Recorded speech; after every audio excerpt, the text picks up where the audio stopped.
¿Qué tal? ¿Cómo están? Gracias por la invitación. Un segundo. Ustedes están compartiendo pantalla en este momento, ¿no? Ok. Eh, No, profesor, puede entonces, hacerlo. bien. Gracias por la invitación y más que nada por la confianza. Eh, yo soy profesor de ciencias sociales y de humanidades y sobre todo estoy especializado en lo que es ciencias sociales y medicina. Y, digamos, no, entiendo que me han invitado no como un especialista, sino me han invitado como alguien que, digamos, tiene un acercamiento diferente o puede dar luces sobre diferentes enfoques para entender mejor un fenómeno social. Entonces, dando esa especie de disclaimer, he realizado una pequeña investigación, bastante humilde también, eh, en no muchos días sobre la fake news como fenómeno social, ¿no?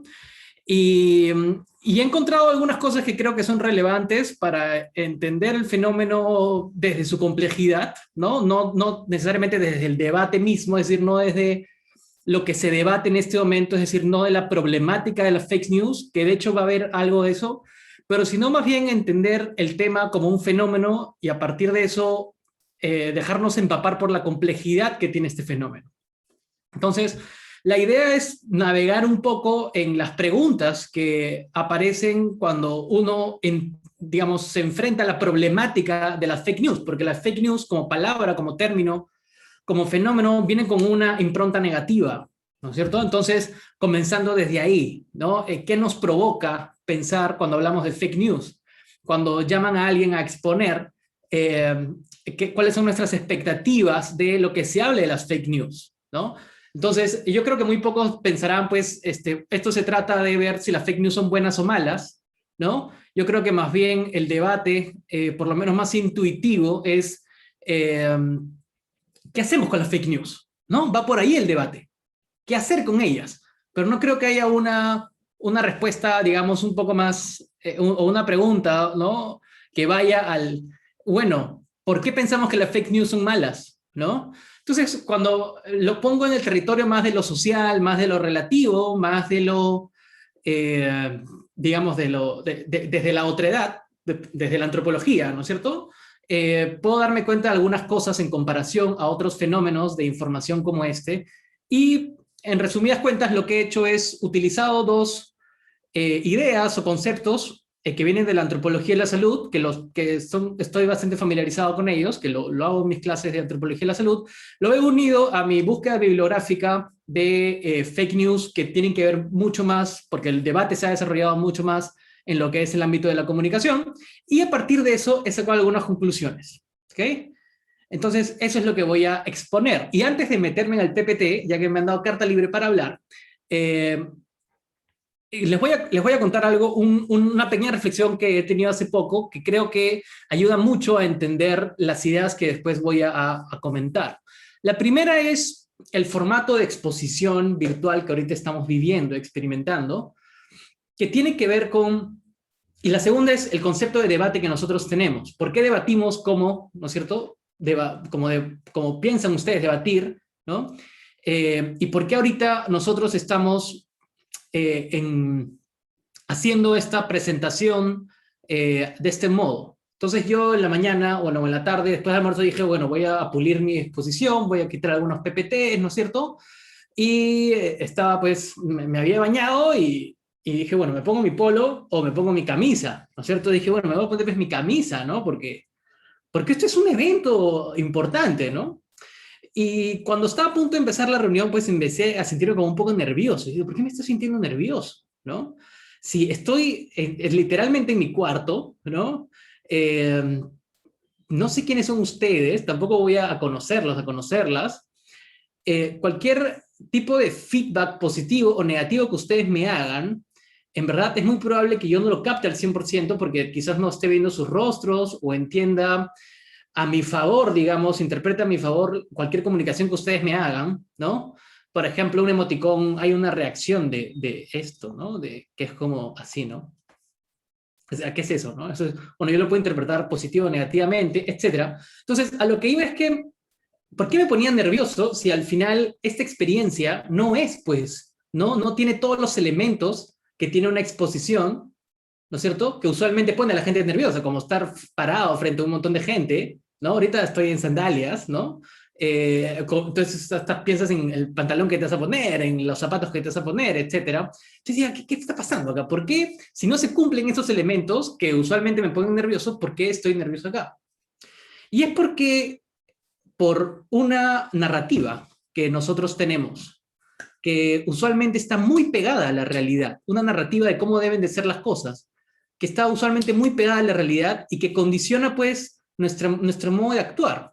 Entonces por eso yo ahorita me presento como si estuviese, en verdad, estamos ahorita emulando, ¿no es cierto? Estamos jugando a que esto es un auditorio, ¿no? Ustedes están jugando, que ustedes son oyentes lo suficientemente capaces, sin las distracciones, ¿no es cierto?, necesarias para concentrarse, ¿no es cierto? Entonces, estamos jugando a que esto es que estamos en el salón, no sé, 300 tantos de la Facultad de Medicina o en el auditorio tal de la universidad, y yo estoy en una tarima, ¿no es cierto? Y estamos como tratando de que se parezca lo más posible, ¿no?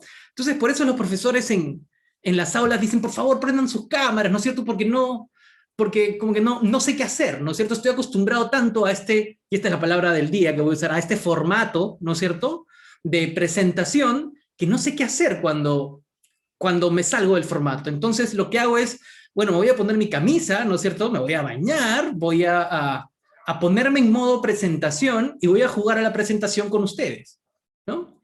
Y ustedes seguramente, como no van a prender sus cámaras y están como ahí, algo de su cerebro está también en modo de voy a prestar mucha atención a esto, ¿no? Pero quizás otros están con el celular ahí haciendo canchita y su mamá está hablando por el otro lado, su abuela está caminando por ahí, qué sé yo, ¿no es cierto? Pero igual tienen algo diciendo, oh, bueno, estoy como participando de alguna manera en este evento que debería ser así y está tratando de ser así, ¿no? El formato. Entonces, lo mismo pasa con el debate, ¿no? Estamos intentando acomodarnos a un formato, ¿no? Al formato del debate, ¿no? ¿Por qué se debate así? ¿Por qué se expone así? ¿No? ¿Por qué ya simplemente no ahorita aparezco con Vivirí, ¿no? O sea, ¿por qué prendo mi cámara? ¿Por qué utilizo un PPT? ¿Por qué estoy acá hablando frente a ustedes? ¿Por qué no, esto es escrito? ¿No? Y todo tiene que ver con una narrativa. Y les decía lo importante de la narrativa porque esa narrativa tiene que ver con va como construyendo unas expectativas. Ustedes tienen unas expectativas de cómo debe ser una reunión, una exposición, ¿cierto? Entonces, mientras más se parezca a esas expectativas, ustedes pues se van a preguntar menos sobre el formato, ¿no es cierto?, en donde se encuentran, en el que se está realizando o el que está teniendo en cuenta la reunión. Y de eso se trata. Al fin y al cabo, digamos, mientras más esto parezca una reunión, menos te vas a preguntar, ¿no es cierto?, cómo es que está conformada esta reunión y más atención vas a prestar a los objetivos de las reuniones o de estas exposiciones que son, en realidad, transmitir información. Y creo que por ahí va el tema de las fake news. Formato. Creo que es un tema de que el formato en que se presentan las noticias ya no es el de antes. La idea que tenemos de noticias ya no es el de antes. Y creo que hay una especie de nostalgia, sobre todo en los grandes medios de comunicación, que se rajan buscando la verdad, ¿no es cierto? Hay una nostalgia por estar perdiendo, digamos, espacio en ese, ¿no? Digamos, en nosotros, ¿no es cierto? Perder espacio en digamos, en nuestra actuación, en nuestra percepción. Es decir, antes dejábamos entrar con todas las puertas abiertas, toda la información que venía y se introducía en nuestro cerebro y ni siquiera la codificábamos. La expectativa que nosotros teníamos del formato, ¿no es cierto?, de lo que esperábamos de eso, cumplía, porque esos mismos medios construyeron el formato, ¿no? Eso es también algo que quería decirles, ¿no? O sea, la verdad que tanto defienden los grandes medios es la verdad que ellos han construido históricamente, siendo presentada en los formatos que ellos han construido históricamente, cómo se plantea y se muestra y se comunica una verdad. ¿Se dan cuenta? ¿No? Entonces, yo también veo, obviamente, siento que algo se debe hacer con la fake news, pero siento que hay una nostalgia por ir perdiendo ese formato. ¿Ok? Por ejemplo, ahora veo mi cara mucho más grande que antes, entonces supongo que también es parte del formato, ¿no? Entonces, va por ahí. que esta es una pequeña introducción que quería hacerles, ¿no? Es una nostalgia. Yo creo que los periodistas sienten que están perdiendo esa, digamos, esa autopista sin filtro que tenían de lo que producían y de la percepción que las personas tenían de la noticia. Creo que ahora, al poner mucho más filtros, al haber, digamos, tanta gente que se copia el formato para presentar otro tipo de noticias y lo fácil que es acceder, ¿no es cierto? O lo fácil que es ser retuiteado, compartido, lo fácil que es volverse masivo, ¿no? Ha puesto en juego el monopolio que ellos tenían de la distribución de conocimiento y de la construcción de formatos de verdad. ¿Ok? Entonces, eso es un poco con lo que quería comenzar diciéndoles, como para ir calentando un poco ¿no? la crítica hacia cómo históricamente o cómo actualmente se ve el problema, sobre todo de la comunicación, que es un enfoque bien, como que creo que le falta mucha crítica, pero bueno, metámonos al PPT. ¿Cómo saco mi...? Ok, voy a poner... compartir pantalla. Entonces, obviamente, esta presentación pues, va a ser provocativa, pues, ¿no? Obviamente. Ok, un segundo.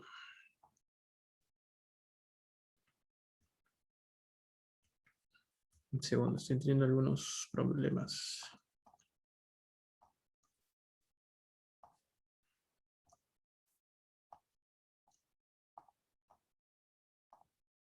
Ok, un segundo.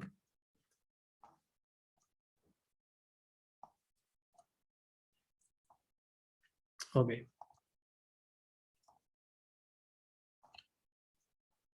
Ok. Entonces, las fake news. Escribí mal fake news a propósito, ¿no? Para que se den cuenta de que, como de los niveles de abstracción que podemos tener, ¿no? Cuando hablamos en verdad de una mentira y cuando, ¿cómo decirlo? De lo profundo que podemos, digamos, de lo atrás que podemos empezar el análisis, ¿no? Para hablar de algo para hablar de un fenómeno actual que se maneja con tanta facilidad como los fake news, ¿no? ¿Ok? Entonces, por ahí va a partir un poco la exposición, ¿no? Por retroceder, o sea, ¿cuáles son los fundamentos de este fenómeno? ¿Ok? Entonces, fake news, exactamente sobre qué estamos debatiendo, ¿ok? De eso más o menos se trata la exposición. Muy bien. Y comienzo con esto que me lo acabo de cursar hace 5 minutos en mi Instagram. Lo puso una amiga muy querida mía, dice, solo con el corazón se puede ver, eso es como un cliché, ¿no es cierto? Del Principito, solo con el corazón se puede ver bien, lo esencial es invisible a los ojos, ¿no? Y creo que he escuchado muy pocas críticas a esto, ¿no? Y esta frase de Antoine es como, todo el mundo le cree, ¿no? Y está bien, yo también le creo, pero a lo que digo es que tiene tanta popularidad esta frase que no ha sido, digamos, que, o sea, ¿cómo decirlo? ¿Por qué esta premisa, ¿no es cierto?, no ha sido criticada, ¿no? ¿Por qué esta premisa no ha sido criticada? ¿Cierto? Si acaso lo esencial es invisible a los ojos, o sea, esto es como, ¿por qué los periodistas no han leído esto, ¿no es cierto? ¿O por qué los periodistas no creen en eso? ¿No? Si todo es invisible a los ojos, ¿dónde está lo esencial? A lo que voy es que el mismo término fake news demanda un tipo de, como de integridad, ¿no es cierto? Como que de información que vale. Que yo creo que es la percepción que tengo, ¿no? Como la fake news, lo que te está hablando es que todo lo que no es fake news, en verdad, es lo que vale, ¿no? Cuando pongo fake como algo peyorativo, ¿cierto? Entonces, el resto no vale. Pero sin embargo, tenemos esta noción, como nos dice el Principito, ¿no es cierto? Oye, pero el corazón es el que debe de sentir y decirte qué cosas son las importantes. No el noticiero, no la ciencia, el corazón. Y los periodistas les gusta el Principito y retuitean esto. Entonces, mi objetivo es como decirles, la gente pues es heterogénea, ¿no es cierto? En el sentido cerebral, como cree cosas muy reales y demanda cosas muy reales, pero al mismo tiempo también ama al Principito y lo retuitea y lo comparte. ¿Ok? Y entonces es como, no somos pues consumidores, ¿no? Únicamente de verdades. Y consumidores no lo digo como, ay, consumí una fake news, con cierto me la creí, no. sino no solo nos gusta consumir real news, por así decirlo, ¿no? Nuestra dieta principal, la mejor, no es solo de real news. O sea, como personas sociales estamos constantemente consumiendo un montón de cosas adrede y por casualidad. Y no es que la real news sea pues la dieta, ¿no? Sino más bien comemos de todo. Y a veces comemos de todo a propósito, ¿no? A veces ustedes no han visto, no sé, algún canal o como Willax, ¿no es cierto? O qué sé yo, que ahorita está muy de moda como fake news, pero cualquier canal diciendo, oye, esto es mentira. Peor, ¿no es cierto? Algunos nos han juntado con hablar, a chismear sobre una cosita que luego lo han reventado, ¿no es cierto? Y han hablado a 1000 y están disfrutando de esos fake que están, ¿no es cierto?, produciendo. Ok, va por ahí. Muy bien, entonces veamos pues los últimos fake news para ir también entrenándonos en contexto local y internacional. Esto, por ejemplo, lo que pasó con Beto Ortiz y el doctor Bustamante, a mí me pareció bastante interesante, ¿no? Porque es una fake news esto, es una fake news. Es bien interesante porque el doctor Bustamante va y dice, esta es mi interpretación de las cosas, ¿no? Esta es mi interpretación de las cosas. ¿Qué tiene? Pero es muy irresponsable, ¿no es cierto? Porque estás en un canal de señal abierta, eres un doctor, estás leyendo un informe preliminar, que es cierto, es un informe preliminar, ¿no? Así que todas esas cosas dan el formato para que supuestamente lo que tú deberías decir es verdad. Sin embargo, tú dices, oigan, por si acaso, como esta exposición, ¿no? Oye, esto es una interpretación, entonces no te lo tomes tan en serio. Entonces, ¿es una fake news? ¿No? ¿Qué sé yo? Vamos a ir hablando de eso. Entonces, también apareció lo que Ollanta en el programa de Okram, ¿no es cierto? Habló de que sí, pues no, la letra en las agendas era de Verónica Mendoza, y obviamente Verónica Mendoza ya pasó por todo, no estoy defendiéndola, bueno, que sí estoy defendiéndola, ¿no?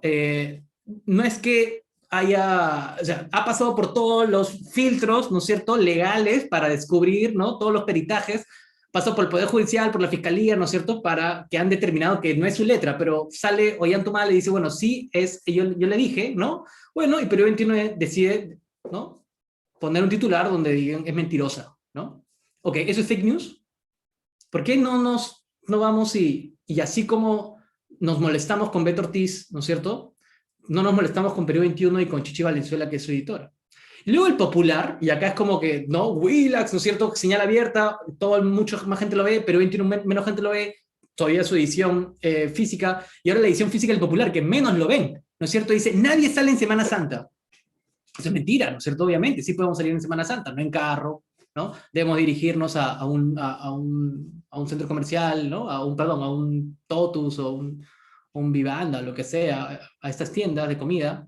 Pero obviamente es mentira y nadie dice nada, ¿no? Esto es súper mentira, nadie sale en Semana Santa, o sea, es una orden, es una afirmación, es un poco, es como que queda relativo y nadie se molesta con esto. Y eso que no les enseño los diarios como que más regionales, mucho más locales, ni todas las cosas que hablan por la radio. Es un asunto, como luego vamos a ver, pandémico, ¿no es cierto? Pero claro, obviamente, ¿dónde está el problema acá? ¿No es cierto? ¿Dónde está el problema acá? Todo el mundo sabe pues que los titulares, ¿no es cierto?, tienen como esa cuota permisiva de ser escandalosos, ¿no? Entonces, no, mira, hay que abrir primero el periódico, ¿no? A ver qué tan mentirosa es, o qué tan no mentirosa es. A ver, quizás nadie sale, es una exageración, todo el mundo lo sabe, ¿no? Entonces, otra vez el tema del formato. Entonces, parece que hay lugares en donde la mentira sí, ¿no?, o donde lo fake, ¿no es cierto?, sí se acepta, pero otros lugares donde no. Por ejemplo, se acepta en la portada, pero sin la investigación que está dentro del mismo diario, ¿no es cierto?, se dice una cosa mentira, entonces sí podemos, ¿no?, una difamación, sobre todo, que es como que un poco la figura legal que se maneja en el Perú, sí podemos ir y denunciar y decir si esto es una fake news. Entonces, estamos un poco en esa problemática, ¿no es cierto? Lo saqué de una amiga mía que está ahorita en China. Entonces, hay una gran reunión, ¿no?, que se llama las 2 sesiones en China, que es una gran reunión donde se juntan, digamos, los máximos poderes de China y conversan sobre la legislatura. Y pues atrae mucho la prensa internacional. Entonces, miren cómo la prensa internacional construye una narrativa de China. ¿Okay? Construye una narrativa de China. Acá están los reporteros, ¿no es cierto? Esta es una foto tomada con un celular.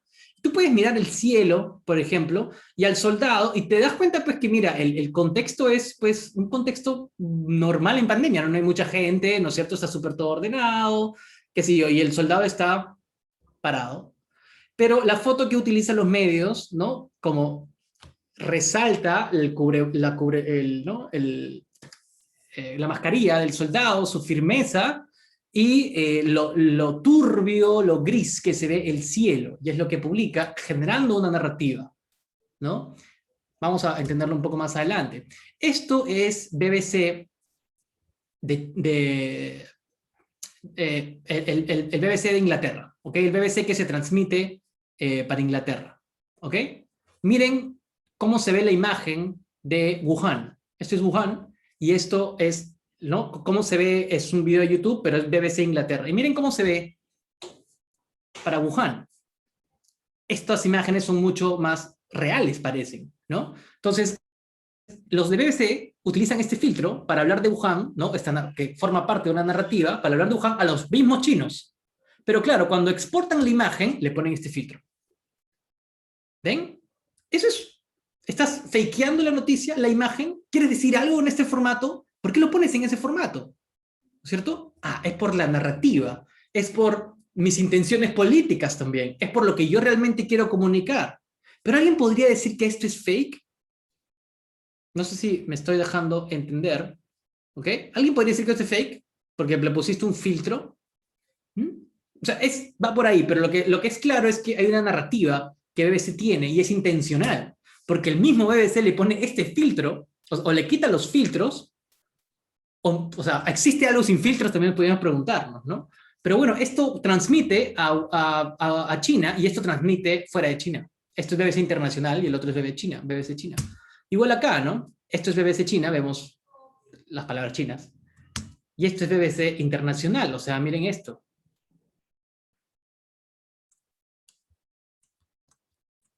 O sea, es el mismo canal. Que obvio, son diferentes, ¿no? Pero ven, ¿por qué hay un cambio de filtro? Porque la idea es que BBC tiene una narrativa que manejar, una ficción. ¿Ok? Tienen que manejar una línea discursiva cultural que se asemeje a una percepción que ellos mismos están construyendo y quieren perpetuar en el mundo. ¿Ok? Pero sigamos, miren esto. Miren el cielo, y esto es un clásico, ¿no es cierto? Esto es BBC China, mucho más natural, y esto es BBC Internacional, el de la derecha. Entonces vemos el cielo. Miren el cielo en BBC China. Miren el cielo en BBC Internacional. Entonces, ¿por qué el cielo se ve como menos claro en BBC Internacional? Bueno, entonces hay mucha gente que está como metida en eso, y, o sea, obviamente la conclusión que ha dado ahorita es como una interpretación, ¿no? Del por qué hacen esto, no lo sé, ¿no? Pero lo que es claro es que lo cambian, ¿no? Bien, eso puede ser fake news, ¿cierto? Ok. Exactamente, ¿no? Maita me escribe porque no es la fotografía original. Bueno, no sabemos, eso también es parte de los fake news, no sabemos cuál es el original, ¿no? No sabemos cuál es el original. Y Iams dice, acentuar la idea de la gran contaminación del aire, que sea más triste. Claro, habría que preguntarnos qué nos hace sentir, ¿no? Más allá de qué quiere BBC, qué nos hace sentir a nosotros. Bueno, a mí me hace sentir como que un mejor lugar es estar en la izquierda que en la derecha, ¿no es cierto? En orden de las imágenes del PPT. Ok, y por último llegamos a este pequeño video que le voy a poner play de nuestro amigo Salaverry con lo que parece ser un venezolano. Un toque, creo que debo compartir mi audio también. A ver, un segundo, vamos a hacerlo.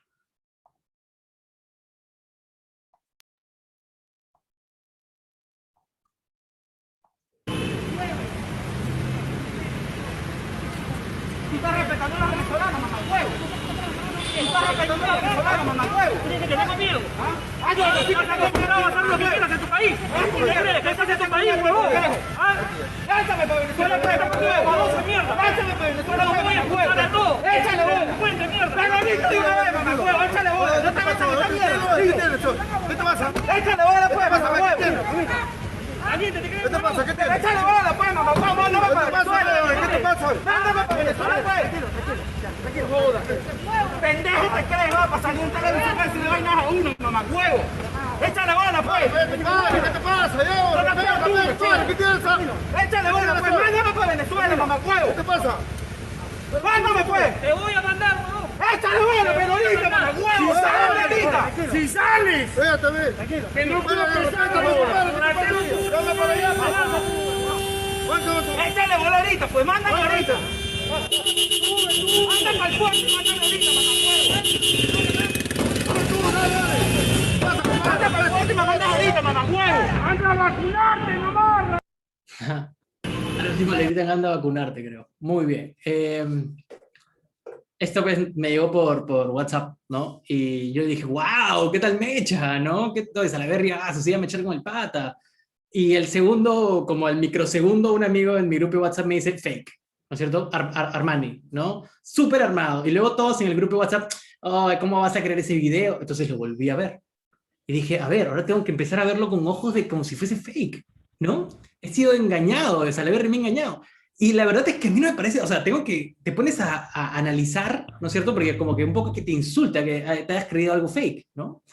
Es como ¿no? Te engañaron, ¿no? Te sientes un poco estafado. Entonces, me puse a ver los elementos, pues, ¿no? Entonces dije, el ejercicio era, ¿qué elementos que están un poco en la grabación no coinciden, ¿no? Con los que con lo que mi expectativa de una pelea entre un peruano y un venezolano debería de verse en una calle que parece el centro de Lima, ¿no? Entonces, a partir de eso, voy descartando si es fake o no, ¿no es cierto? Pero luego me puse a pensar otra cosa mucho más interesante. Disculpen. Bien, antes de leer esto, luego me puse a pensar otra cosa más interesante, que es ¿qué importa? Y eso es todavía, es como ir un paso más que las fake news, ¿no? Las fake news parece que la problemática está basada en si es verdad o no, cuando no va por ahí, ¿no es cierto? No, lo importante de la fake news, lo importante de este video de Salaverry no es que sea verdad o no, sino cuál es el objetivo detrás. ¿Qué es lo que pasó en mi grupo de WhatsApp luego de decir que era fake? Discutir sobre la presencia, ¿no? Sobre la migración venezolana en el Perú. Entonces, no importa si era fake o no. O sea, a nadie le importa, porque también nos manejamos ahorita en una realidad donde nadie confía en nadie, ¿no? Así parece. Entonces, no importa, lo que importa es poner un tema en la mesa. Lo importante es decir algo, ¿no? Lo importante es manifestarse. Bien o mal, ¿qué importa? Lo importante es que ya llegué a ti, ¿no? Ya llegué a ti y he jugado ahorita con tu percepción sobre cómo deben de ser las cosas, o ahora cómo tú te sientes con los migrantes venezolanos y ahora cómo tú te sientes con el candidato Salaverry y cómo tú te sientes sobre la seguridad en la calle, ¿no es cierto? Ya he tocado un poco ese nervio, ¿no? Y eso antes parecía ser solo monopolio, ¿no? De la acción de la verdad, y ahora no. Ahora cualquiera puede hacerlo, ahora cualquiera puede tocarte este nervio, ¿no? Y claro, antes las películas también lo hacen, ¿no? Las novelas también lo hacen, pero tú sabes pues que es novela. Acá entra como verdad y cuando ya está dentro tú dices, esto puede ser fake, ¿no? Muy bien, sigamos un poco con estas preguntas que le estamos haciendo a este fenómeno. Esto es lo que pasó en resumidas cuentas con la historia de Bill Gates que ponía chips en vez de... que su plan era vacunar y al momento de vacunarte que te ponga con microchips. Dice, la ficción de Gates es un buen ejemplo, ¿no es cierto? Es un pequeño párrafo de, bueno, ahí están todas las fuentes, abajo está el título. El 18 de marzo del 2020, Gates mencionó en un foro en línea en Reddit que los registros electrónicos del historial de vacunas de las personas podrían ser una mejor manera de realizar un seguimiento de quien había recibido la vacuna COVID que los documentos en papel, que pueden perderse o dañarse. Al día siguiente, en un sitio web llamado Biohacker Info, ¿sí?, publicó un artículo que afirmaba que Gates quería implementar dispositivos en las personas para registrar su historial de vacunación. Otro día después, un video de YouTube amplió esa narrativa, afirmando explícitamente que Gates quería rastrear los movimientos de las personas.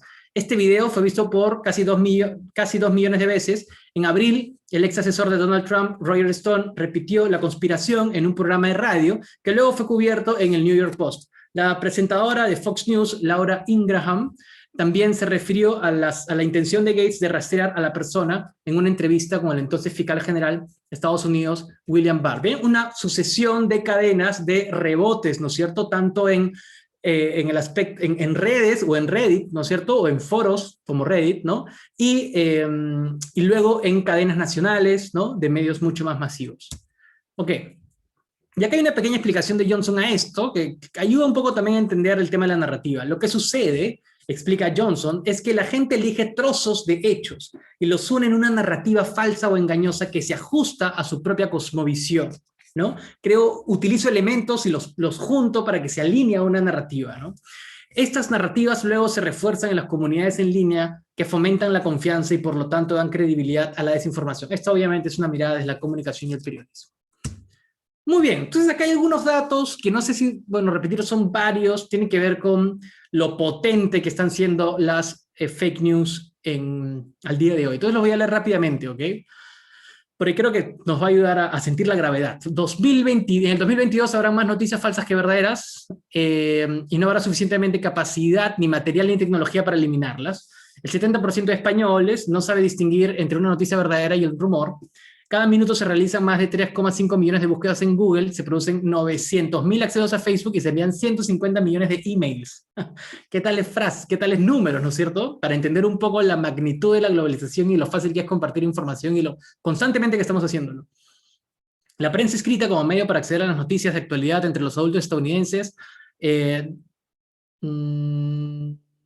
entre los adultos estadounidenses, de manera que el 20% prefiere informarse por redes sociales como Facebook, Twitter que por los periódicos, ¿ok? Es decir, más gente ve Facebook o Twitter que en los adultos mayores estadounidenses.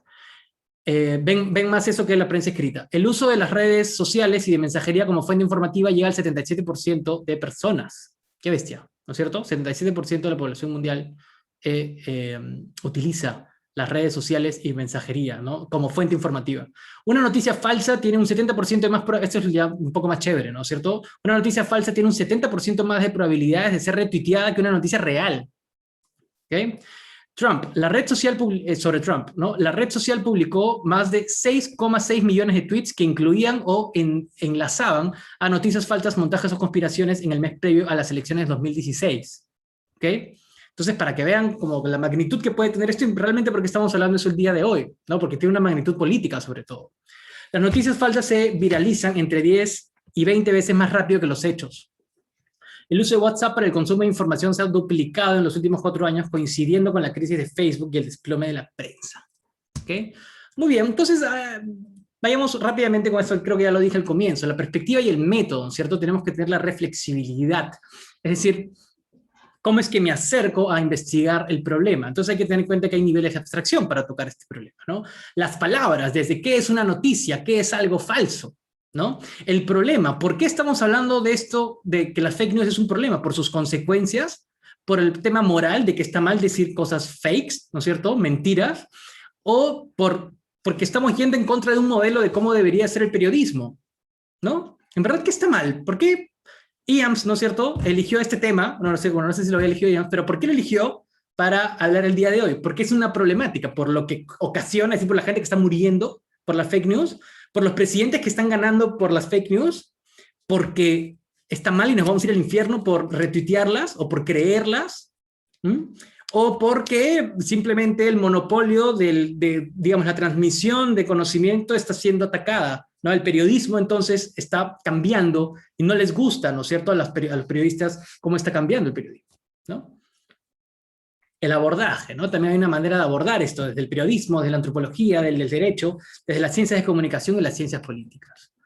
Ok, entonces hay algunas preguntas como iniciales. Miren un poco esta cosa que recogí también hace poco, de Ojo Público, donde sale nuestro amigo Guzmán. Dice, hoy día tenemos 360.000 peruanos vacunados contra el COVID-19, con las tasas de vacunación más altas. ¿Okay? Entonces, el número está bien, vamos como 360.000, es un screenshot del día de hoy, pero Ojo Público, pues que tiene esta plataforma de chequeador de datos, ¿no es cierto?, para ver si son verdaderos o no, le puso engañoso, ¿no? Eso es lo que quería resaltar, engañoso. Entonces, ¿Qué, engañoso qué es? ¿Es una verdad a medias? O sea, no es fake, no es falso, ¿no es cierto? Es engañoso. Eso me da curiosidad, ¿no? O sea, de toda la noticia, ¿cuánto porcentaje debe ser fake para decir, esto es fake, no tiene tanto, entonces es engañoso, está puesto así, ¿no? Entonces es engañoso todavía, ¿no? No hay nada, entonces no tiene nada, es simplemente una noticia. O sea, ¿quién le dijo a Ojo Público que podía decidir, ¿no? Sobre, o sea, no le preguntó a nadie, ¿no? Sobre esto es engañoso, esto es mentira. ¿Quién le dijo? ¿No? Bueno, lo que ha dicho nuestro amigo, bueno, Guzmán, es engañoso, ¿no? Engaña. No sé, la fake, lo falso no engaña, ¿no? Lo real tampoco puede engañar. ¿Se han preguntado eso? ¿Acaso lo real también no engaña? ¿Se han dado cuenta que también puedes decir mentiras para una buena causa? ¿Ven?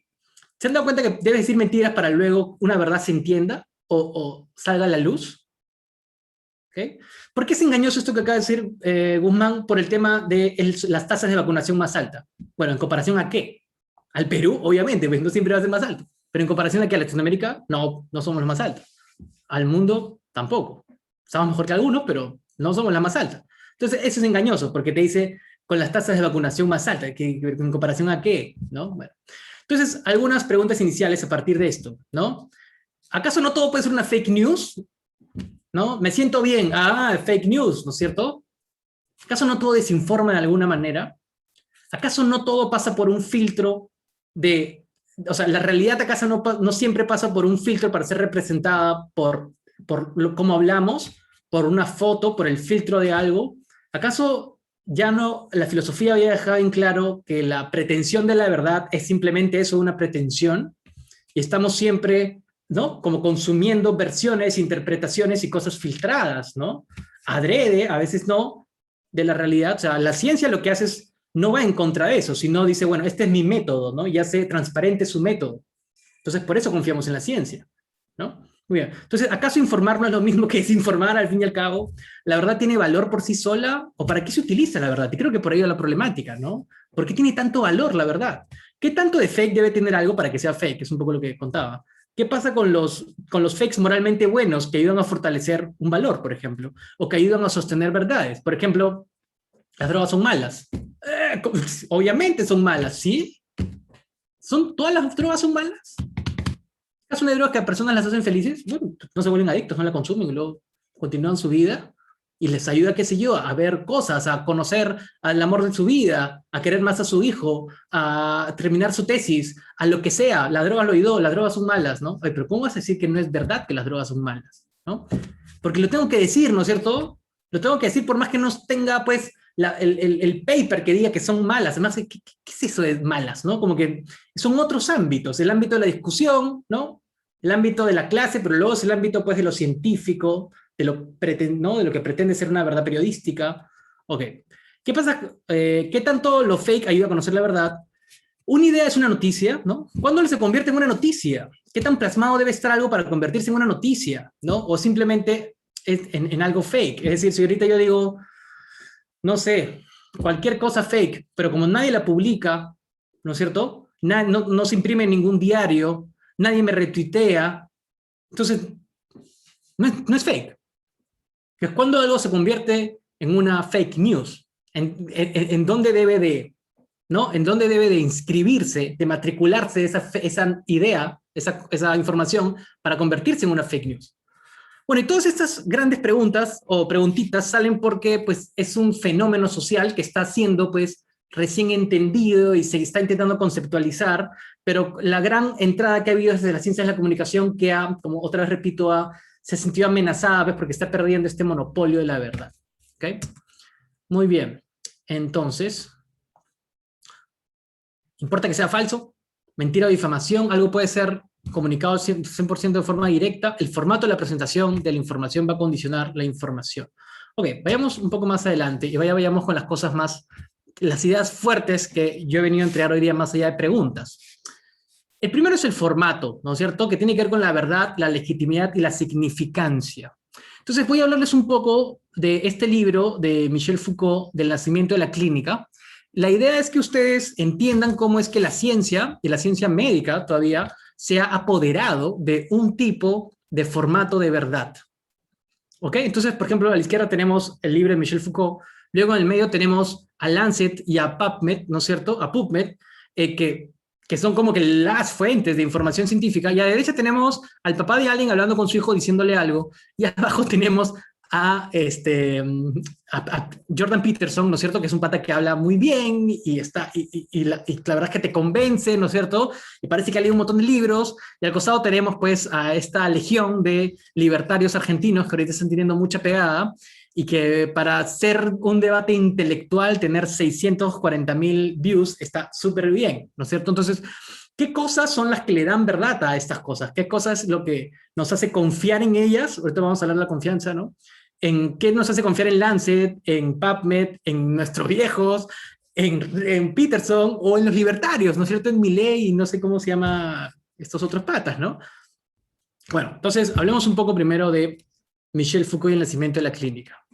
¿Okay? Estoy corriendo un poco porque me he dado cuenta que tengo mucho que exponer, así que disculpen si por allá lo están pasando mal, ¿de acuerdo? Entonces, bien. Entonces, ¿qué pasa con el tema de Michel Foucault y el nacimiento de la clínica? ¿Cuál es el objetivo o una de las grandes ideas que propone Michel Foucault ahí?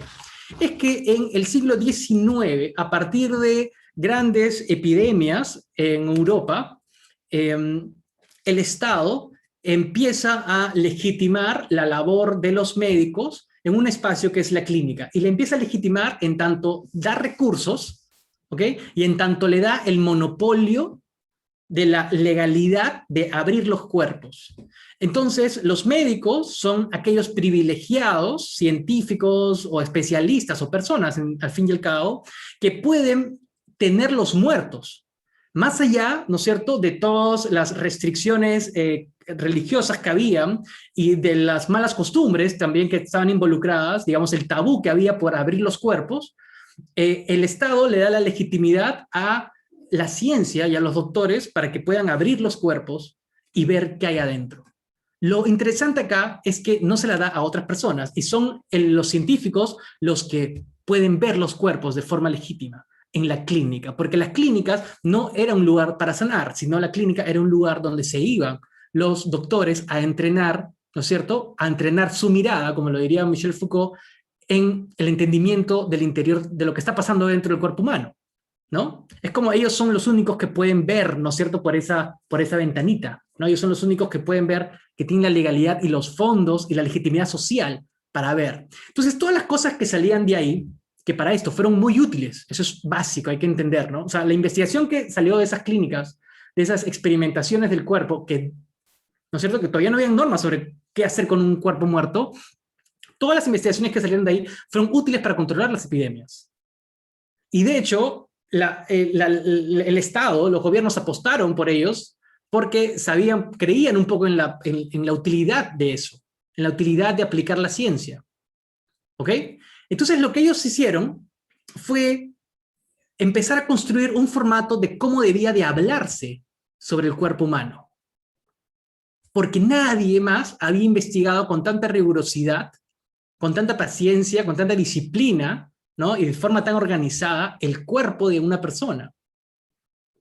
¿Ok? Entonces, la forma de que ahorita ustedes, si son estudiantes de medicina, bueno, en verdad cualquier estudiante de esas ciencias de la vida, ¿no es cierto?, la forma en cómo ustedes plantean el conocimiento del cuerpo como una cosa sistemática, ¿no?, como la descripción totalmente objetiva, ¿no?, de lo que se van encontrando, ¿no?, es un formato que se crea, ¿no?, en el siglo XIX, y que tiene una correlación en el poder que le daba el Estado a esas instituciones clínicas.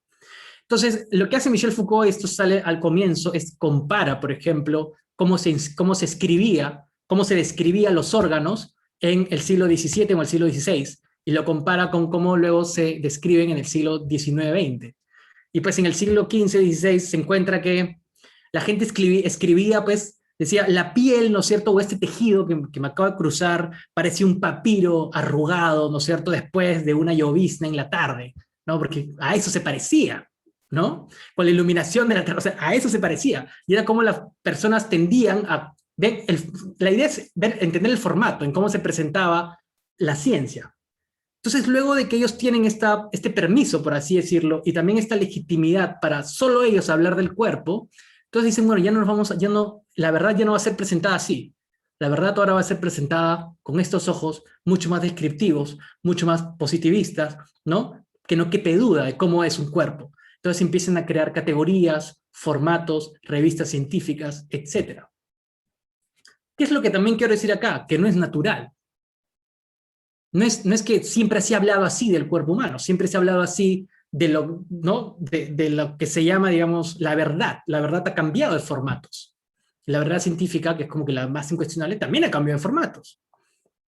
Muy bien, eso es un poco, muy resumidas cuentas, el tema del nacimiento de la clínica de Michel Foucault. Y luego hablar de Lancet, ¿no? Es como, así se ve una página seria, ¿no es cierto? Así se ve, ¿no? Por ejemplo, el tema de los libertarios, ¿no?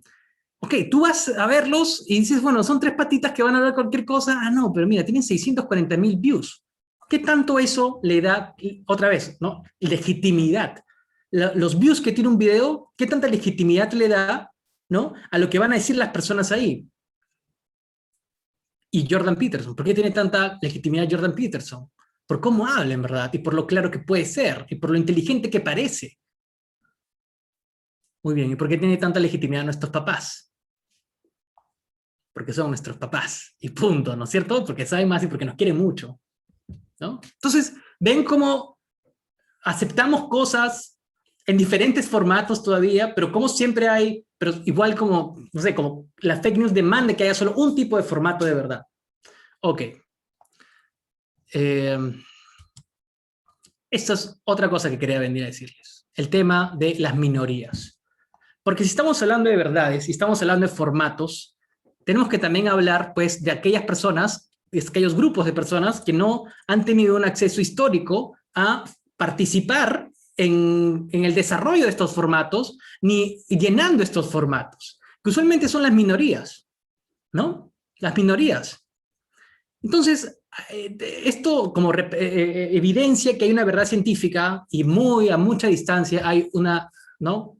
Está la realidad que es heterogénea y descentralizada, ¿no?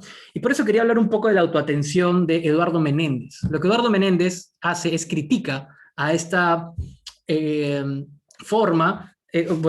critica a esta crítica que tienen o a esta ira, ¿no es cierto?, que tienen los médicos y el cuerpo médico en general, la medicina en general, hacia la automedicación, ¿no? También por eso pongo ahí al costado un poco la ivermectina, ¿no? No te automediques, por favor, ¿no es cierto? Anda a tu médico, no te automediques, no seas tonto, ¿no es cierto? Por favor, no te automediques. Pues todos lo aplauden, ¿no es cierto? Y en la Facultad de Medicina, de hecho, siempre hay buenos debates cuando hablo en la clase, ¿no? Sobre esto. Lo que dice nuestro amigo Eduardo Menéndez, que ha hecho muchos estudios en México, en Argentina, México y Argentina, dice, mira, si tú vas a la realidad, te das cuenta de que las personas tienen un abanico, tienen un repertorio terapéutico gigante. Así que tú, por más que le digas como doctor, oye, no te automediques, no tomes ivermectina, el paquete va a salir, ¿no es cierto? Decir, bueno, gracias por la pastilla que me has dado, a ver, voy a sintonizar este canal, voy a leer este libro, voy a entrar a esta página y también voy a consumir esto, y luego me voy a poner, ¿no es cierto?, mi polo favorito, porque me da suerte y me va a hacer curar, y luego, ¿no es cierto?, voy a seguir una cadena de oración, y voy a rezar mucho para curarme, y luego voy a entrar a un ritual de limpieza de flores, ¿no es cierto?, y luego voy a ir con un chamán, y me va a hacer la limpia, y me van a pasar el cuy, y luego quizás tomar ayahuasca para reencontrarme con mis ancestros, y que me digan por dónde tengo que ir, y punto, ¿no es cierto? Bueno, y también puedo ir donde el farmacéutico y decirle, oye, mira, tengo esto, cúrame, ¿no? Entonces, esta pretensión de que solo haya una curación, ¿ok? Es bastante, pues, debatible contra la realidad. Es decir, el lugar desde donde parte, ¿no es cierto?, la moralidad de las fake news, de aquellos que le llaman aquellos fake news, ¿ok?, es un lugar que en verdad está súper distante de las diferentes formas de verdad que se crean, ¿no? Y que nosotros utilizamos en nuestro día a día. Y no solo las diferentes formas de verdad, sino lo poco trascendente, y esto es fundamental, lo poco trascendente que puede ser que algo sea verdad, ¿no? Para que nosotros, al consumirla, tomemos una decisión. Es decir, ¿qué importa? ¿Ven? ¿Qué importa si lo de Salaverry es verdad o mentira? ¿Qué importa? Yo decidí votar por él o yo decidí no votar por él. ¿Qué importa? Yo ya decidí odiar a los migrantes o quererlos mucho. ¿Qué importa, ven? O sea, hay muchas otras variables también en juego que me van a hacer también llegar quizás a las mismas conclusiones. Si no confiamos en nadie, como más adelante lo vamos a ver, entonces, ¿es un tema de confianza el hecho de que las fake news estén por ahí? Quizás no. Que me estoy yendo por un montón de lados. Pero lo que quería decir Eduardo Menéndez es que, mira, hay una realidad, ¿ok? Que por más que tú desde tu castillo científico, ¿no es cierto?, pelees y te quejes y retuitees y te inviten a medios masivos a hablar sobre, por favor no tomen ivermectina, la gente está tomando. Así que mejor es dejar tu estrategia de decirle tontos a todas las personas que usan ivermectina y reconocer que la gente vive en un repertorio terapéutico constante, un abanico de opciones, y que deberías de tú, ¿no es cierto?, médico, médica o lo que sea, tú, ¿no es cierto?, como comunidad científica, bajar de tu torre y hablar con las personas y decir, lo que yo diga es tan válido, ¿no?, para la acción de las personas y para construir, para que ellas construyan una percepción, tan válido como lo que acaba de decir Bustamante, ¿no?, en Willax, como lo que te dice tu abuelita, como la cadena de WhatsApp que recibes, como las recomendaciones que te da el farmacéutico. Hay que ponernos al mismo nivel. Es un poco el llamado de nuestro amigo Eduardo Menéndez. A mí me gusta mucho. Ok. Y luego, ¿qué pasa con esta otra cosa que es la ivermectina versus el comando Matico? Para que vean cómo funcionan las relaciones de poder en tanto a la verdad, que es un poco por donde está yendo mi presentación. Que todos yo también un poco, nos hemos ido en contra de la ivermectina. ¿Cómo ibas a tomar ivermectina, no es cierto? Sin embargo, hay un montón de otras cosas, ¿no? Hay un montón de otras cosas que también se están promocionando que curan, ¿no?, el COVID. Uno de ellos es el Matico, ¿no? Pero el Matico más bien no genera tanta controversia. El Matico entra suave, ¿no es cierto? Entra como algo, esto es un complemento de la terapia médica, biomédica, ¿no es cierto? Toma Matico, claro, hay que revalorar pues los valores, ¿no es cierto? Y la terapia, qué sé yo, de minorías, ¿no es cierto? O sea, ¿y por qué no pasó esto también con la ivermectina, no? Bueno, toma ivermectina, ¿no es cierto? Bueno, no, parece que no te hace mucho, ¿no? ¿Por qué tanto problema con la ivermectina y no con otras cosas, ¿no? Ahora, no ha habido pues estudios tampoco del Matico, ¿no? Es simplemente una hierba que parece inofensiva, pero la ivermectina no. Y el tema con la ivermectina es que se ha metido al campo médico, ¿entienden? Es un tema de esferas, es un tema de campos, es un tema de territorios epistemológicos, de dónde se crea el conocimiento, de dónde se comunica la verdad. Acá están, ¿no es cierto?, los compañeros indígenas hablando de su lengua. Los doctores dicen, perfecto, ¿no es cierto? Perfecto, de tu tradición, bacán esto, lo que salga de ahí va a ser reconocido como tal, ¿no es cierto? Como una hierbita que es súper útil, que científicamente ha probado que mejora, ¿no es cierto?, que se lleva algo de la garganta, que desinflama, claro, y que puede apoyar. Entonces tú sigue vivo. Pero tú, ivermectino, ¿no es cierto? Tú que te estás metiendo en mi campo, y es más, hasta has convencido a doctores, ¿no?, que la receten, y tienes como evidencia ¿no?, y vienes como que desarrollando el formato de verdad científico para postularte como una verdad. Tú sí eres un problema, ¿no? Tú sí eres un problema y sí tengo que batallarte a ti. Yo lo entiendo más de acá, o sea, si en verdad estamos luchando contra el hecho de que la gente consuma cosas, estamos haciéndolo mal. Yo más bien lo veo como una lucha a que, oye, me estás quitando el monopolio que yo tengo para decir qué cosa debe consumir la gente para curarse, ¿no? Así lo siento yo, porque no estamos, o sea, no estamos como investigando exactamente cuáles son las prácticas que tienen las personas, ¿no?, los criterios que tienen o las variables que piensan para antes de consumir algo. No estamos pensando en eso, ¿no? Porque si no hubiésemos, no saben, yo ahorita estoy en Camaná, en una provincia al oeste de Arequipa. No saben lo que la gente toma acá y en Lima seguro mucho también, y en todo el Perú y en todo el mundo, lo que la gente toma para que no le dé COVID. Yo, por ejemplo, me dio COVID a comienzo de año y estaba súper mal, me dolía la cabeza mucho y tenía un contacto en China a través de mi esposa y me dijo, mira, mi amiga china me ha dado estas pastillas, son concentrados de hierbas. Entonces cogí la pastilla y obviamente era una cajita con todo chino, ¿no es cierto? No entendía nada. Y yo le dije, ¿confías en tu amiga? Sí, ay, me lo comí, ¿no? Y yo estaba tomando pastillas. No sé de dónde, pero era mi dolor tal, la circunstancia tal, que no importa, ¿no? Yo, profesor de la Cayetana Heredia, ¿qué hago consumiendo cosas que fácil ni la digemita ha probado, ¿no es cierto? Bueno, la circunstancia, la confianza, ¿no? A mi esposa y a su amiga china, y el hecho de que googleé y en las 3 primeros links no pareció nada grave, ¿no? Así que me lo comí. ¿Ven? ¿Acaso alguien me dijo algo? Es más, lo he comentado a mis amigos doctores médicos, y me dijeron, a mis amigos médicos me dijeron, bueno, tómalo nomás, ¿no? Ah, pero si les dijera ivermectina, me linchan, ¿no es cierto? Bueno, ok, tampoco es que esté a favor de la ivermectina, creo que sí comprenden el punto. Bien, me voy a apurar. Entonces, ¿por qué creemos? Que era un poco la pregunta inicial. Esta es una hipótesis, ¿ok? La cultura funciona como una red de significados, funciona como un sentido común, a mí me gusta decir eso. Es decir, funciona como una red en la cual la realidad viene, choca y se transforma. Y como todos la compartimos, cada vez que alguien ve que alguien se cae, por ejemplo, a todos nos da risa, ¿no? Esa realidad entra en su cerebro, choca en una red y provoca ciertos significados. Esos significados los compartimos. Estamos como en una red de significados, todos tirados, ¿no es cierto? Una gigante red de significados. Eso es la cultura. Eso genera las narrativas que les había comentado. Eso están inmersas en un contexto, están inmersas en un campo social, y eso es algo que no lo había dicho hasta ahorita. Y ese campo social, en ese campo social funcionan, y eso es Bourdieu, funcionan como un mercado, y hay una especie de competencias de capitales simbólicos.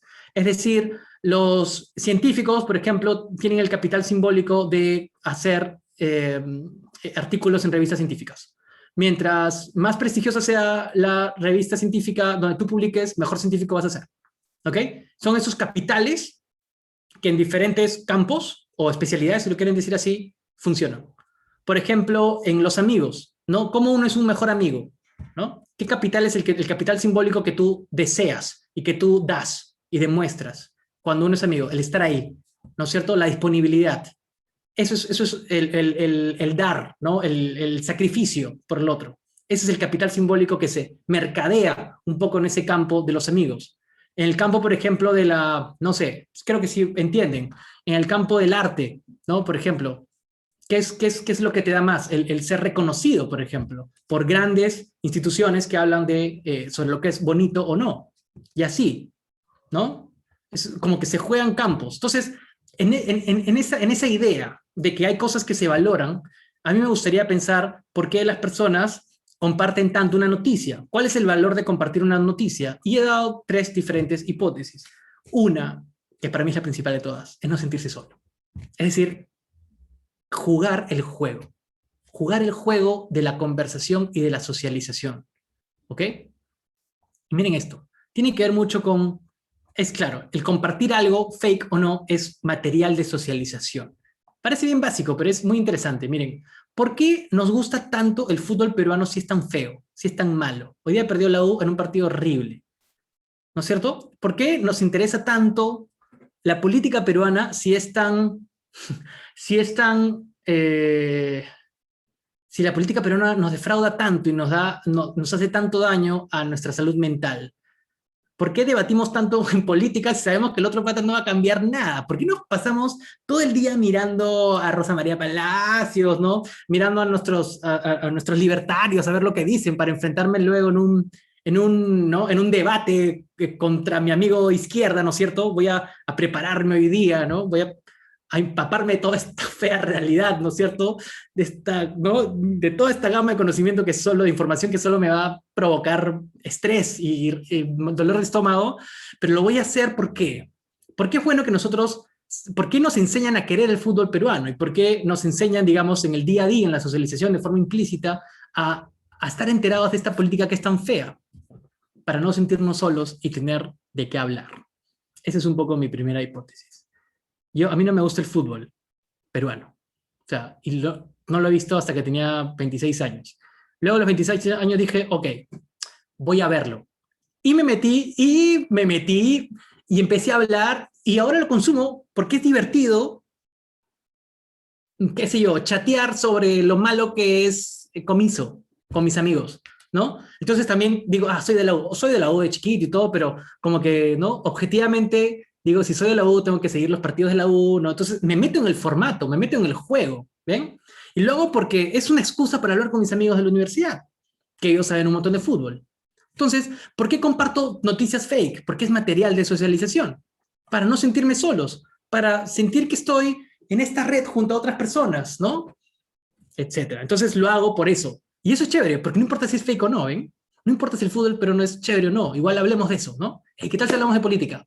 Bien, ¿de qué hablamos? Hablamos de la fake news, ya. ¿Qué importa, no?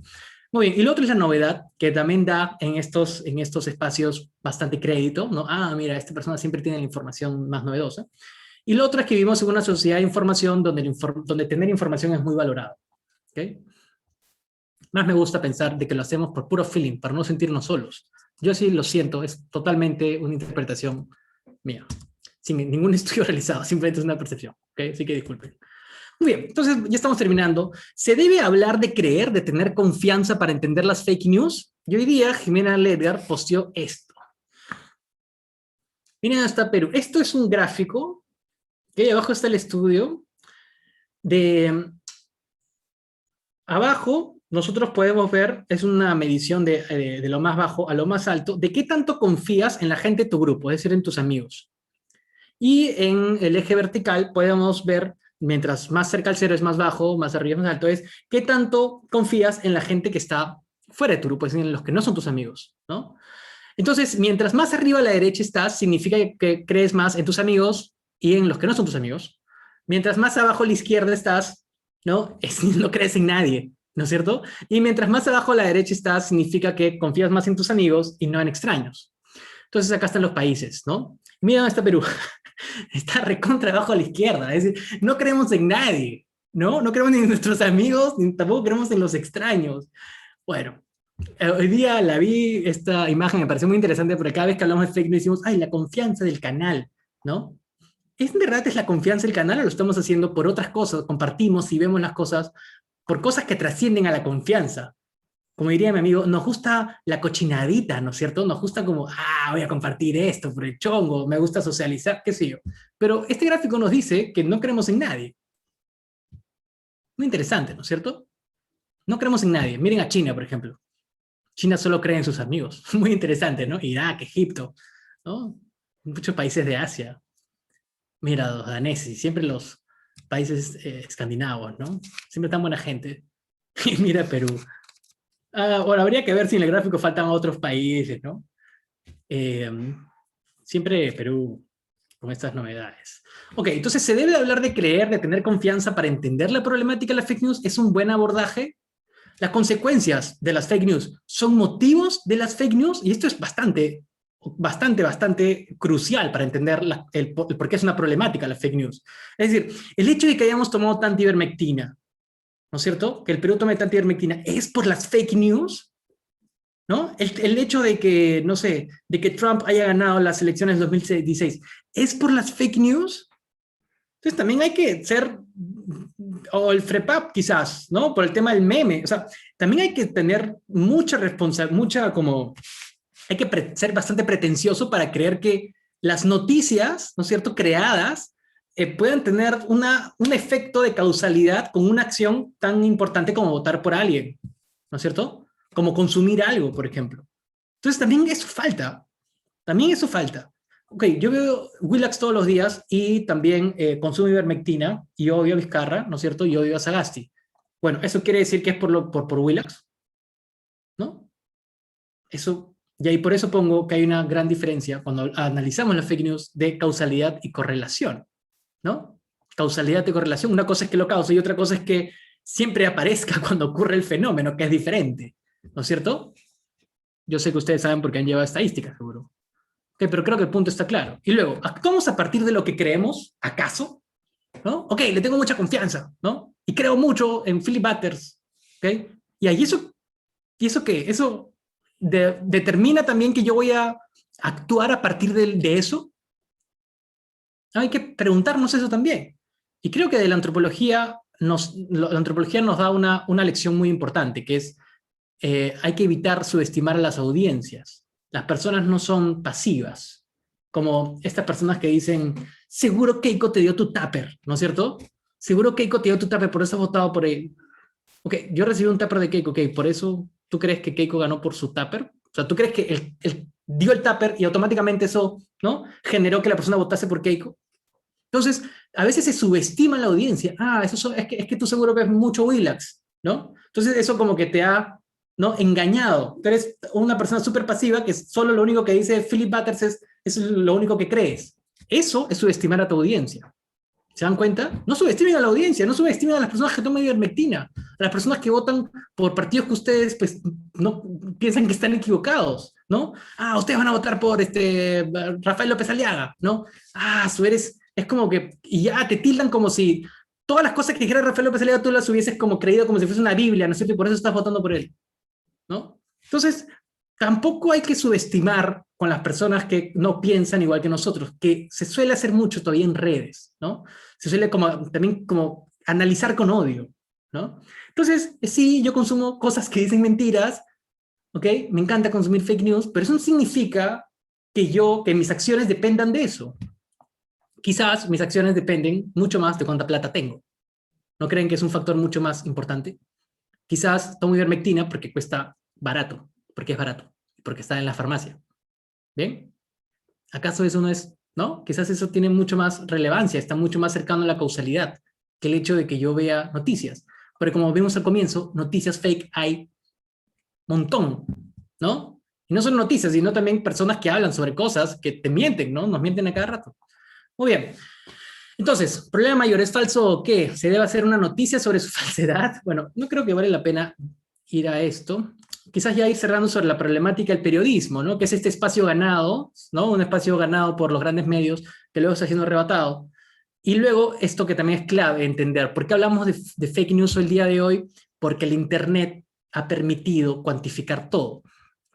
Tenemos al día de hoy las herramientas de ver cómo un tweet, ¿no? Podemos rastrear, ¿no?, la distribución de ese tweet. Podemos tener cifras como esto ha sido compartido 17.000 veces, ¿no? En Australia, en Nueva Zelanda, en Chincha, en Santiago de Chile.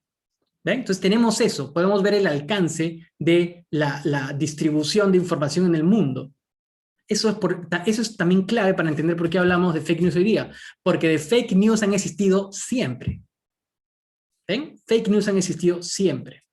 Y por otro lado hay que ver esto, ¿no? Lo que dice Wardell, que habla del derecho a la veracidad, que es un poco el argumento con el cual se defienden los periodistas. La libertad de expresión y de información, pilares básicos de nuestra democracia, deben encontrar un límite en el derecho a la veracidad de las informaciones que recibimos. Como el ser humano, en un contexto democrático, tiene que tener derecho a la veracidad. Bien interesante, ¿no? El conocimiento de la realidad es lo que nos permite a los receptores formarnos opinión sobre el mundo que nos rodea. Qué loco, ¿no? El conocimiento de la realidad. Pero la realidad pues es diferente, ¿no? La realidad, lo que está diciendo es como que si todos tuviésemos la misma cultura, el mismo chip, la misma red, ¿no es cierto? Entonces aparece la realidad y todos vamos a pensar igual. El conocimiento de la realidad es lo que nos permite a los receptores formarnos una opinión sobre el mundo que nos rodea. Sin embargo, el flujo permanente de información y las noticias falsas erosionan esa credibilidad. ¿Credibilidad de qué? ¿No? Generando desinformación entendida, esta como cualquier contenido, esto es ya la definición, ¿no?, de desinformación. Cualquier contenido informativo falso que haya sido creado y difundido de forma deliberada. Obviamente ellos lo reducen a eso, porque la problemática para ellos es eso, ¿no?, la intención de mentir. Bueno, y esto se contrasta con el marketing político, las encuestas de popularidad, los modelos de negocio de los diarios, ¿no es cierto? El marketing político es decir, bueno, en general todo el marketing y la publicidad te mienten.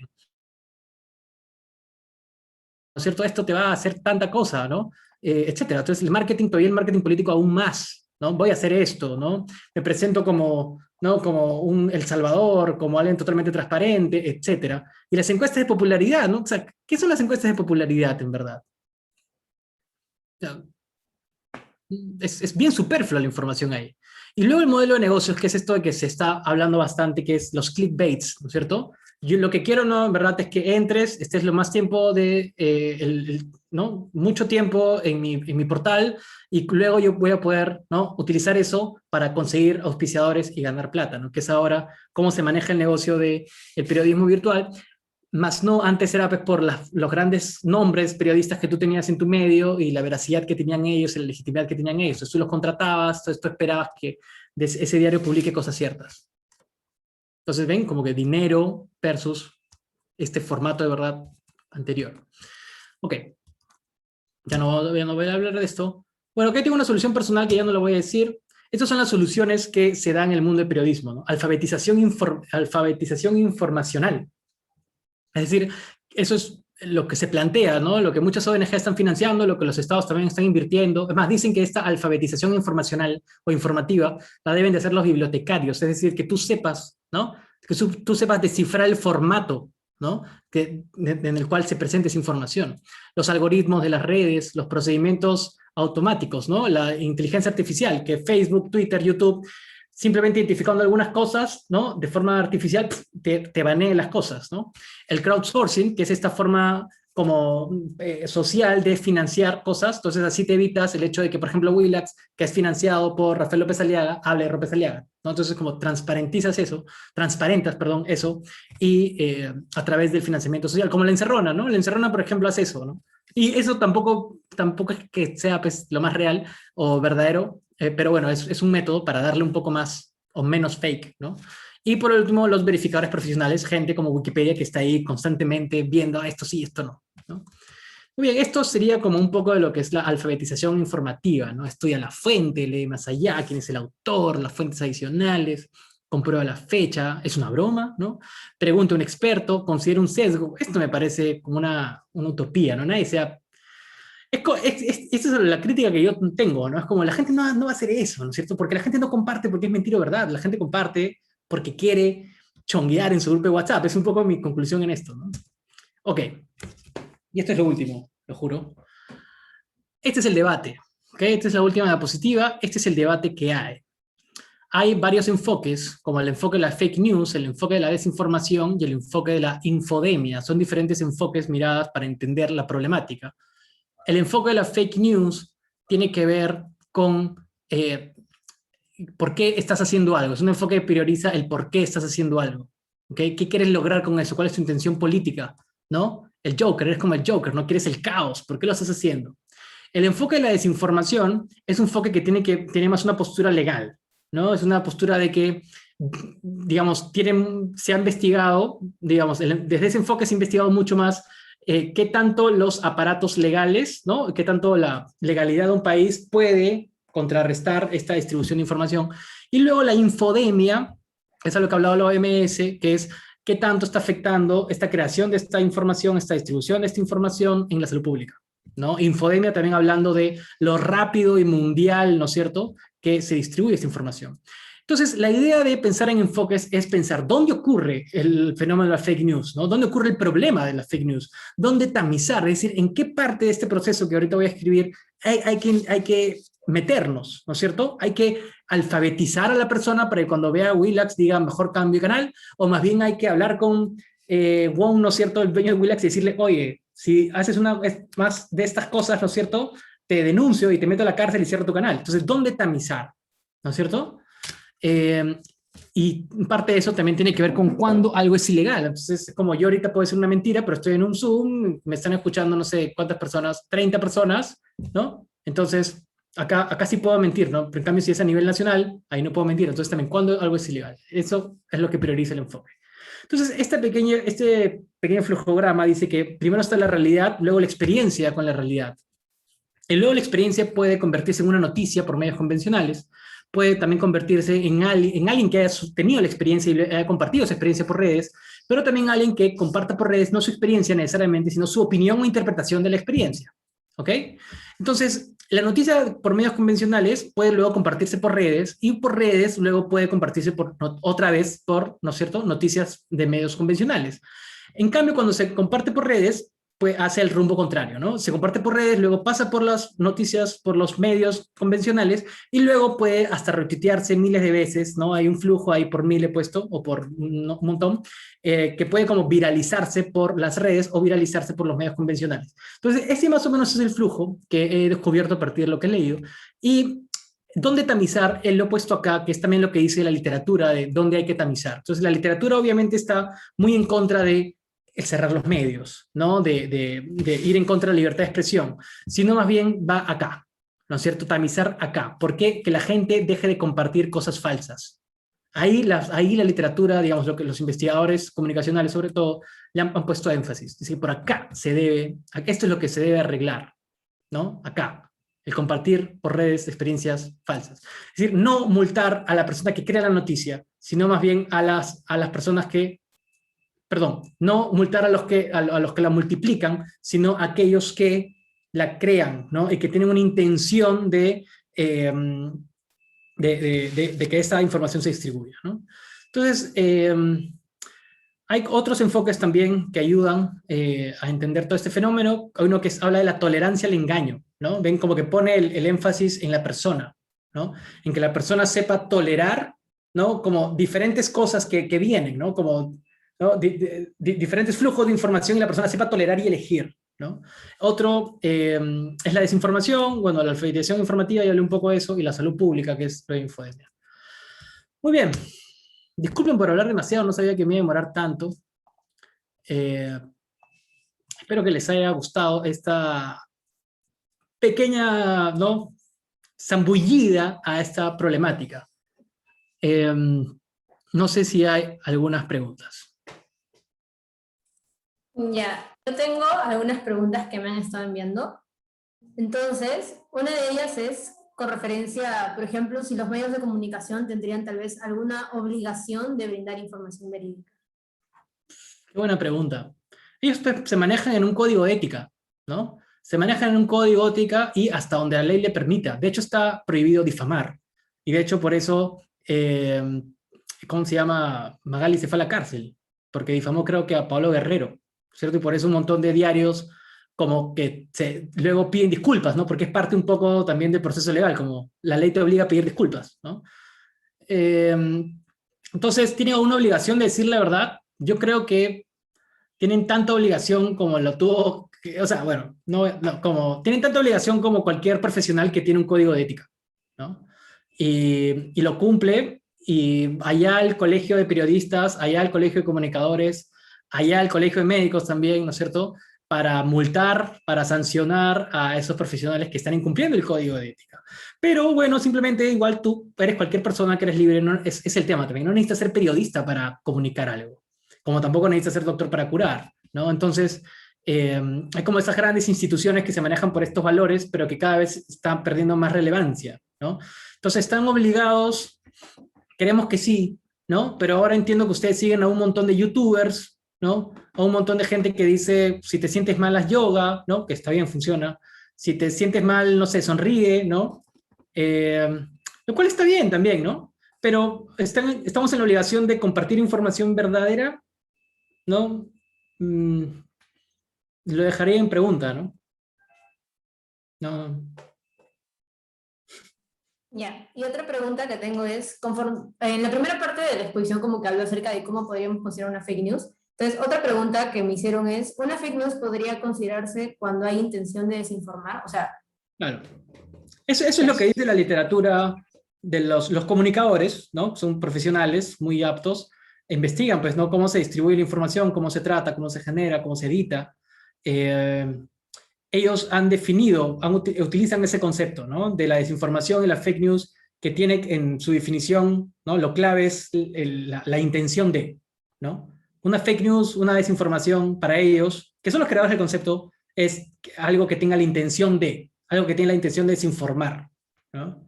Y que lo está haciendo adrede. Ese es un poco lo que diferencia de cualquier mentira, ¿no es cierto?, a una fake news, ¿no?, que tienes la intención de. ¿No? Y hay todo un tema político, ¿no?, un tema de poner temas en agenda detrás, ¿no? Como quieres aprovecharte del formato de la verdad de los medios grandes de comunicación para desinformar, generar caos, provocar, ¿no?, diferentes percepciones en la audiencia. Adrede, ¿no? Va por ahí la definición de fake news. Ya. Acá hay otra pregunta. Está en el chat. ¿La puede leer usted directamente? O la leo en voz alta. Dice, ¿existe una ley en el país específicamente para denunciar las fake news? No. Existe una ley para las difamaciones, pero no fake news. Fake news es un concepto bastante nuevo. Ha explotado en la literatura académica a partir del 2016, a partir de la elección de todo el chongo con Fox News y Donald Trump. Todavía no se ha legalizado, ¿no? Claro, no ha pasado al terreno de la discusión pública. Que de hecho con el tema del Philip Butters empezó ¿no? Se empezó a discutir un poco de qué hacemos con Willax, ¿no? yo recuerdo esa discusión, bueno, ¿y qué hacemos con todos los medios del Perú? O sea, que la gente piensa que Cuarto Poder no edita sus reportajes. O sea, también qué hacemos con las líneas editoriales de los medios, ¿no? O sea, claramente Perú 21, ¿no? Es antiizquierda, La República es izquierda, ¿no? El Comercio es medio promercado, Expreso odia al Estado, ¿no? Y odia también a La República, y Willax odia al Canal 4. Entonces todos sabemos un poco las guerras que hay ahí, y sabemos las líneas editoriales de lo que publican, ¿no? Entonces, creo que más que como evitar que todos, o sea, o más que demandar que todos digan la verdad, es más bien, bueno, transparenta, es un poco la solución que yo puse en el PPT que no la leí. Transparenta, pues, quién te paga, ¿no? Transparenta en realidad cuál es tu intención política, ¿no? Transparenta un poco el formato que nos estás vendiendo, ¿no? Porque todos sabemos, ¿no? Cuál es tu intención detrás, ¿no? Es un poco eso, ¿no? A ver, ¿quieres que lo lea, Tenemos Sabina? otra pregunta. Yo lo leo. Dice, ¿cuál sería la estrategia en casos donde la salud puede estar en juego? Por ejemplo, recomiendo que tomes ivermectina, pero no hay información sobre la cantidad. Muchas personas terminaron en hospitales por exceso de ivermectina. No lo sé. Yo creo que sé, voy a repetir lo que dije en la exposición, que sé, o sea, una estrategia desde la política pública, digamos, de lo que debería hacer el Estado, es muy difícil plantearla, y creo que todavía no me siento con la información suficiente para decir algo, pero sí creo que debería comenzar con el cambio de la actitud de los científicos, que son las personas que supuestamente tienen la verdad, o la verdad más práctica, por así decirlo, que deben de un poco nivelar el estatus de su verdad con el estatus de las otras informaciones, que bueno, les cuesta decir verdades. Yo feliz porque soy antropólogo digo las verdades, ¿no es cierto? Pero entiendo que a los científicos un poco más duros les cuesta decir que hay muchas verdades. Entonces, creo que hay que hacer un ejercicio de reconocer esas otras otredades, que son como eso, son pequeños micromundos que tienen una manera de ver el mundo, hay que entenderlos también, y hay que poner, ¿no es cierto?, desinflar toda nuestra pretensión científica y decir, ok, que así sea, ¿no? Negociemos. Yo creo que ese es un buen intento, ¿no? Que desde ahí se empiece luego a generar estrategias de salud pública. Reconocer que la salud es diferente y que las verdades sobre qué te hace bien se manejan de forma distinta en distintas partes del Perú, ¿no? Creo que hay una última pregunta que es bastante directa que dice, ¿Hildebrand es una fuente periodística confiable? Es como una pregunta personal. El tema con el semanario es, ¿no? Semanario de Hildebrand en sus 13 que las letras son muy pequeñas, ¿han visto? Lo que sí tiene de chévere Hildebrand es que tiene grandes columnistas, que a mí son muy divertidos y son bastante buenos. Creo que Hildebrand lo que no ha perdido es que hace todavía periodismo de investigación, que muy pocos canales lo hacen, muy pocos medios lo hacen. O sea, tiene gente en campo preguntando a todos, investigando, haciendo entrevistas. O sea, no solo retuitea, no solo está ahí, no solo va a las conferencias de prensa, sino va a investigar, ¿no? Tiene escándalos, tiene revelaciones. Y eso es lo chévere de Hildebrand. Pero es una fuente periodística confiable, o sea, también he leído cosas nada que ver, ¿no? Que luego se contradicen, ¿no? O se demuestran que son falsas, ¿no? Pero, por ejemplo, Hildebrand fue uno de los que criticaba a Vizcarra sin que el escándalo de las vacunas, ¿no? Ni el de Obrainsa reviente, ¿no? Es bien loco eso, ¿no? Como, a ver, esto te dirán los periodistas. Si alguien camina como perro, se parece a un perro, ¿no? Tiene 4 patas como un perro, huele a perro, te habla como perro, entonces es un perro, ¿no es cierto? Entonces, si Vizcarra se ha reunido con estos patas dicen esto sobre él, tú vas a Moquegua y te dicen esto sobre Vizcarra, bla, bla, bla, bla, bla, entonces es corrupto, pues, ¿no es cierto? Entonces eso es lo que un poco tú consumes cuando lees Hildebrand, ¿no? Te doy 1.000.000 de pistas y te digo que, ¿no? Que es muy probable que lo sea, ¿no? Y así muchos canales, ¿no? Ah, Vizcarra es malo, malo, malo, malo. Y al último, cuando todo el mundo decía, ya, dejen de molestar a Vizcarra, ¿no es cierto? Ya, por eso lo bancaron un poco, ¿no es cierto? Como el tema yo no me acuerdo tanto, pero había el tema de Richard Swing, ya, que luego lo vean, ¿no? Que acabe toda la pandemia y luego que lo metan a la cárcel de Vizcarra, pero ahorita, por favor, que continúe, ¿no? Entonces los patas, no, y al último revienta el tema de la vacuna y es como, yo te dije que era corrupto, yo te dije que Vizcarra era malo, ¿no es cierto? Pero no lo sabías antes, ¿no es cierto? No tenías las pruebas contundentes antes. claro, pero te viene dando pistas para que tú construyas una opinión negativa. Entonces, eso es lo que hacen los medios de investigación. Te dan todo, ¿no? Todo, y esperan que la fiscalía, ¿no?, recoja eso como pistas, y luego la fiscalía, ¿no?, el Ministerio Público revise todo y meta a la cárcel a la gente, ¿no? Entonces, ¿es verídico? ¿Es confiable? O sea, Cuarto Poder ha metido más presidentes a la cárcel que Hildebrand, ¿no? Pero Cuarto Poder ha mentido un montón, entonces es difícil. Yo creo que no, o sea, creo que contestaría eso. No sé si es confiable o no, supongo que a veces, ¿no? Creo que el problema ahí está como utilizar la confianza como un criterio para evaluar un medio de comunicación, ¿no? Creo que ya no hay más preguntas, así que no sé si alguien más tiene alguna otra pregunta más que quisiera realizar. Ya. Entonces, para finalizar, le paso la voz a Alejandra. Bueno, sí, ok, gracias, Xavi. Desde la Sociedad de Debate Cayetano Heredia queremos agradecer a todas y todos por su asistencia y participación el día de hoy en la charla, al profesor Tateishi sobre todo por su colaboración con esta ponencia de fake news, ¿no?, para iluminarnos con tanta info que maybe era necesaria, sobre todo pues ahora que vivimos con el COVID en tiempos de Willax. Y bueno, recordarles pues que estén atentos y atentas a nuestras redes sociales, porque también estaremos compartiendo más información sobre ponencias, debates, charlas, etcétera, para que todos y todas puedan seguir participando, abiertas por supuesto a la comunidad herediana y al público en general. Entonces, sin más que decir, muchísimas gracias por asistir hoy y que tengan una buena noche. Chao, un gusto, nos vemos.